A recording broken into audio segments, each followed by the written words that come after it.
शुक्रिया सबसे मुकेश पहले जी। तो सबसे पहले तो आप इस पूरी घटना को कैसे देखते हैं? ये एक अपवाद है या एक सिलसिले की कड़ी है जो चल रही थी, अब इस रूप में प्रकट हुई है? मुकेश जी, और कुछ भी हो, अपवाद तो नहीं है। इसलिए नहीं है कि इस तरह की चीजें पहले हुई हैं और हर बार ये मामला ऊपर बढ़ता जा रहा है।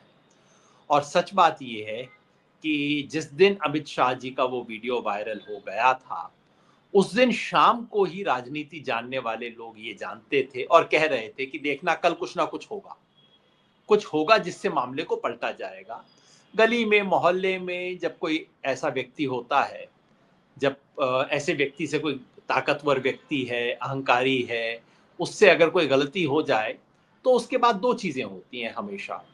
एक तो ये कि अरे मैंने नहीं, तुमने ये किया था, तुमने आज ये किया था, तुमने पिछले साल ये किया था, तुम्हारे बाप ने ये किया था, तुम्हारे दादा ने ये किया था, उस पर चर्चा पहले करो।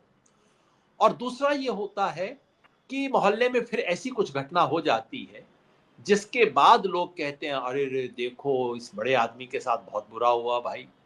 तो सारा मामला, जिसको आजकल कई लोग कहते हैं ना वेपन्स ऑफ मास डिस्ट्रैक्शन, तो वेपन्स ऑफ मास डिस्ट्रक्शन नहीं है, weapons of mass destruction. Distraction.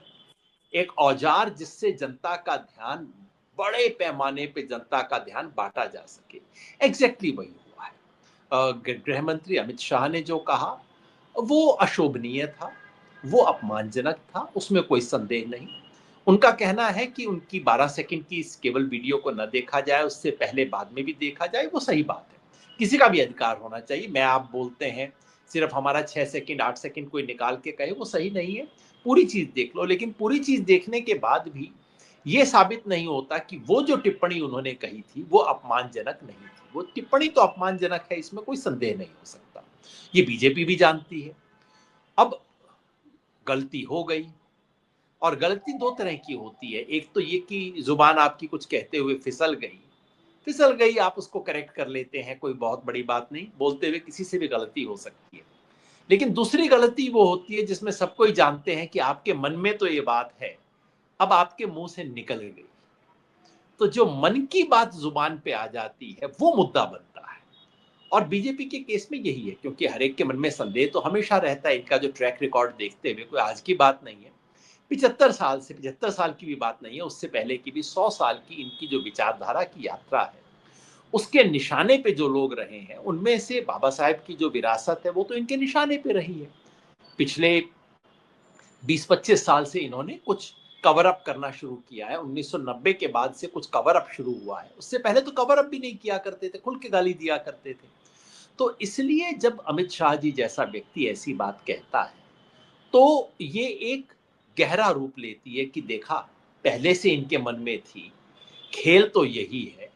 और अब ये लोग, इनके मुंह से भी वो बात निकल आई जो इनके दिल में है, या सबको लगता है कि इनके दिल में, इसलिए वो बड़ा अपराध बनता है। तो वो तो हो गया। अब उसके बाद एक तरीका था कि आप कहते भाई गलती हो गई, चलिए इतना ही कह देते, 12 सेकंड के लिए गलती हो गई, आगे पीछे मैंने नहीं किया इत्यादि। लेकिन दिक्कत ये है कि इस देश में खास तौर पे ये जो सत्ताधीश हैं, वैसे इस देश के ज्यादातर ताकतवर लोगों को बीमारी है, लेकिन ये तो इस वक्त जो सत्ता का चरित्र है वो तो इतना अहंकारी है कि मतलब कुछ भी गलती करके, अगर गलती मान ली तो भाई फिर तो कुछ रह नहीं सकते। अब इसमें मजबूरी है। मजबूरी ये है कि इन्होंने जो अपनी छवि बनाई है, छवि ये है कि भाई कभी पीछे नहीं हटते, क्योंकि ले दे के ये तो छवि बन नहीं सकती कि सिद्धांत पे पक्के हैं, क्योंकि सिद्धांत तो है नहीं। तो ये है कि अपनी धुन के पक्के हैं, अपनी जिद के पक्के हैं, एक बार कह दिया तो अब पीछे नहीं हटेंगे, इसी का मतलब ब्रांड है।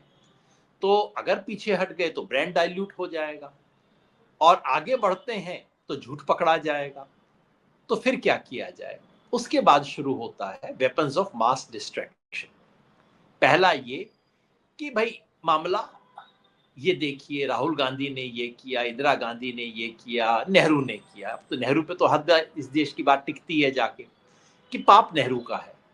और ताकि अब आप, और इनका पूरा मीडिया तंत्र है, इनके गोदी मीडिया का पूरा एक साम्राज्य है, जहां इशारा कर दें वो चर्चा शुरू हो जाती है। तो इशारा हुआ कि अब नेहरू पे चर्चा करो, और तमाम तरह की उटपटांग चीजें करनी शुरू कर दी। ये हुआ। और दूसरा जो हुआ वो अ, अगले दिन सुबह जो संसद में हुआ। अब देखिए, ये कोई किसी छोटे मोटे मोहल्ले के गली के पिछवाड़े में घटना नहीं हो रही है, देश की संसद में हो रही है, जहां सुरक्षा के हमें बताया जाता है विशेष रूप से चौकसी की गई है, जहां चप्पे चप्पे पे कैमरा लगा हुआ है, वहां पे कहा जाता है कि धक्का दिया। तो भाई आप ऐसा कीजिए, इसका वीडियो ले आइए, है ना? अगर आपके पास देश की संसद में जो हो, संसद प्रांगण में जो हो रहा है, उसकी आप तस्वीर नहीं है आपके पास है, तो मैं समझता हूं इस देश के गृह मंत्री को इस कोताही की वजह से इस्तीफा दे देना चाहिए। चलिए, धक्का था, कोई आदमी चाकू भी चला सकता था, कुछ भी हो सकता था। तो संसद के प्रांगण में सांसद के ऊपर हमला हो गया। हमले में कम चोट आई, ये सौभाग्य है। ज्यादा भी चोट आ सकती थी, बड़ा भी हमला हो सकता था। क्या आपके पास इसका फुटेज नहीं है? क्या आपके पास इसकी फोटो नहीं है? आप बता नहीं सकते किसने किया है? अगर नहीं बता सकते तो आपको इस्तीफा देना चाहिए, तो बहुत बड़ी चूक है संसद की उसमें सुरक्षा में। और अगर फुटेज है, मेरा ऐसा मानना है कि फुटेज तो है इनके पास। फुटेज अगर आपके पास है और आप देख को दिखाना नहीं चाहते क्योंकि आपका झूठ पकड़ा जाएगा, तो आपको नैतिकता के नाते इस्तीफा दे देना चाहिए। तो अब तो मामला केवल बाबा साहब पे की गई टिप्पणी का नहीं है, अब तो गृह मंत्री की भूमिका का है कि भाई गृह मंत्री के रूप में आपकी नाक के नीचे कैमरे के सामने घटना हुई है, या तो एविडेंस लाइए, या अपना आरोप वापस लीजिए, या फिर इस्तीफा दीजिए। और क्या कर सकते हैं? तो ये जो हो रहा है, जैसा मैंने शुरू में कहा, ये कोई अपवाद नहीं है। इस सत्र में देखिए क्या कुछ हुआ है।